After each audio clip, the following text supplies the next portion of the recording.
দিশেহারা জার্মানি জাতীয় ফুটবল দলের হাল ধরতে ত্রাতা হয়ে ফিরলেন ঘরের ছেলে ইয়র্গেন ক্লপ। সবশেষ এক দশকে মাত্র একবারই মেজর কোনো টুর্নামেন্টের সেমিফাইনালে উঠতে পেরেছে চারবারের বিশ্ব চ্যাম্পিয়নরা। 2016 সালের সেই ইউরো সেমির পর 3 বিশ্বকাপ ও 2 ইউরোতে ভরাডুবি হওয়ার পর এখন যেন এক প্রকার অস্তিত্ব সংকটেই ভুগছে জার্মান ফুটবল।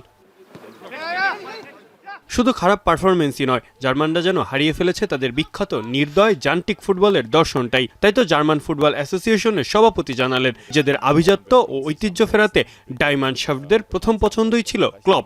নিজের গেগেন প্রেসিং ফুটবলীয় দর্শন দিয়ে দলকে পুনরায় পরাশক্তিতে রূপান্তর করবেন এই 59 বছর বয়সী অভিজ্ঞ কোচ, এমনটাই বিশ্বাস ভক্তদের।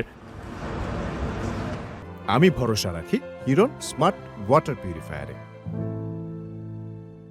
নতুন দায়িত্ব পেয়ে আশার বাণী শোনালেন ক্লপও। তিনি জানান, জাতীয় দল এমন একটি বিষয় যা সব জার্মানদের এক সূত্রে বাঁধে, আর সেই কারণেই এই দায়িত্বটা তার কাছে বিশেষ। আগামী 24 সেপ্টেম্বর নেদারল্যান্ডসের বিপক্ষে নেশনস লিগের ম্যাচ দিয়ে শুরু হবে জার্মান জাতীয় দলে ক্লপের অধ্যায়। ক্লপের কোচিং স্টাফে থাকছেন তার দীর্ঘদিনের সহযোগী কোচ পেপ লিন্ডার্স ও পিটার ক্রাভিয়েটো। তবে তার মূল লক্ষ্য অবশ্য ইউরো 2028 এবং 2030 বিশ্বকাপকে সামনে রেখে নতুন করে দলকে গড়ে তোলা। ধ্বংসস্তূপ থেকে ফিনিক্স পাখির মতো উড়াল দিতে তার থেকে আর কেই বা ভালো পারে।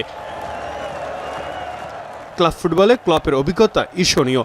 বরুসিয়া ডর্টমুন্ড, লিভারপুল সহ একাধিক ক্লাবে মিলিয়ে তিনি মোট 1000টিরও বেশি ম্যাচে প্রধান কোচের দায়িত্ব পালন করেছেন।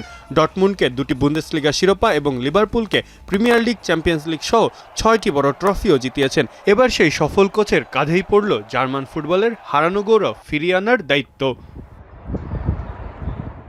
মাহফুজ আহমেদ, এখন।